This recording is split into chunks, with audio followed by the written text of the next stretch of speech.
If Louisiana Democrats can't find their governor in Maryland, where can they find it? It's an excellent question.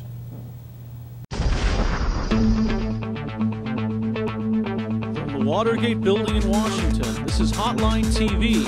Now, here's Hotline editor, John Mercurio. Happy Wednesday, everyone. I'm John Mercurio. And I'm Amy Walter. John Breaux said Friday that he will not run for governor, and Mitch Landrieu just said on Monday that he's not interested either. John, will Democrats ever find a candidate in the Pelican State? The Pelican State, very nice. Thank I call you. it the Bayou State, but you know, it's everybody's got their officially own known as sort the of Pelican.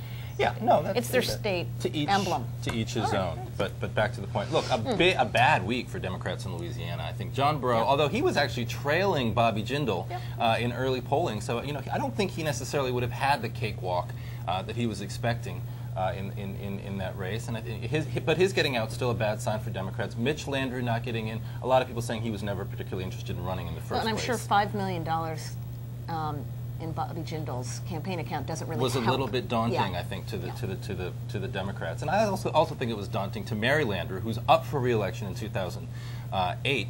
The idea of having her brother as governor. A lot of people in Louisiana we've seen the Huey Long, we've seen the dynasties, the corruption that can take place in dynasties in the state of Louisiana. A lot of people, I think, adverse to the idea that they were going to have Governor Landrieu and Senator Landrieu. So look, I don't think Mary Landrieu was too excited about the idea of her brother running for governor. That might have factored into it as well. But the bottom line, a really bad week for Democrats. You've got Foster Campbell.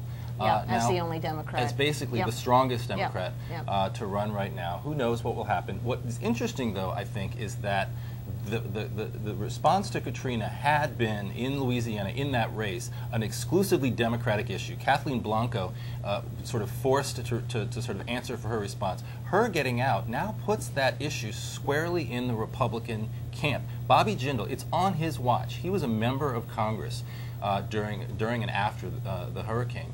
And so the federal response to Katrina now is actually something that Republicans and Bobby Jindal himself will have to answer to. Well, you know what I think is interesting, though, is that I think for so many voters that they've already moved on, right? I mean, whether Kathleen Blanco was on the ballot or not, I think they already determined some of them literally, some of them living in Texas and Arkansas now. Thank you for that very important. Sorry, did I steal your line? Well, I'm sorry. I actually wanted to put the word diaspora in there because you don't get to use that very often I on do TV. like the word diaspora. Don't you? Yeah, I use it a lot privately, but anyway. But on TV, not so much. So, so I think that voters in the state are already ready to move on. New candidate, new concept. Even the idea of having Bobby Jindal, somebody's new and fresh and different that had come very close to winning before. Right. Maybe a sense of buyer's remorse, right? That, okay, we should have given it a shot last time. Let's go here. I feel like they've made that decision. So now the question is there anything that Democrats can do to bring the debate back to questions about Bobby Jindal's competence? I mean, you are bringing up a good point, which is it is in the Republican, in some ways, it's in the hands of the members of Congress who are there. On the other hand, it's Democrats who control Congress now, and there has been a great deal of focus by Democratic leadership on continuing to come back to Katrina, talk about housing issues, talk about FEMA, talk about funding that's going back there.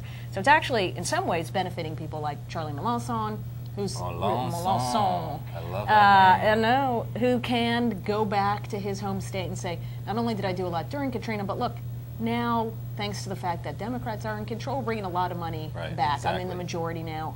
We're the people that are bringing the money, not Republicans. You know, you raise a good point, too. I think if that's true, if people in Louisiana are ready to move on, then somebody like John Breaux probably, and that maybe was what was reflected in that if poll. They might have just said, you know what, we're tired of that. We're tired of that sort of past, and that that's sort of an interesting sort of a potential national phenomenon. You know, are people around the country ready to move on from the sort of Clinton-Bush years? Is that why maybe Democrats in Virginia aren't that excited about the idea of Mark Warner running for Senate against John Warner again in 2008, and people sort of looking to a new generation? Are we at that sort of transitional point in the country with an open, wide wide presidential race? Are other sort of down ballot races also at sort of a transitional point? Well, and I think when you look at the right direction, wrong direction numbers nationally, we're at our lowest point in years and consistently low, and that voters really do feel like they got a really bad deal for the last year or so. 2006 didn't get it out of their system in terms of this idea about change. They still don't feel great about where things are going. Right. And so being part of that Time for Change theme is still a good way to go. All right, we're getting the producer's hook. That will do it. You say it. I can't even say it. Democrats, the position is open, state residency, and a command of the English language preferred. But not required. Thanks for joining us on Hotline TV. We'll see you next time.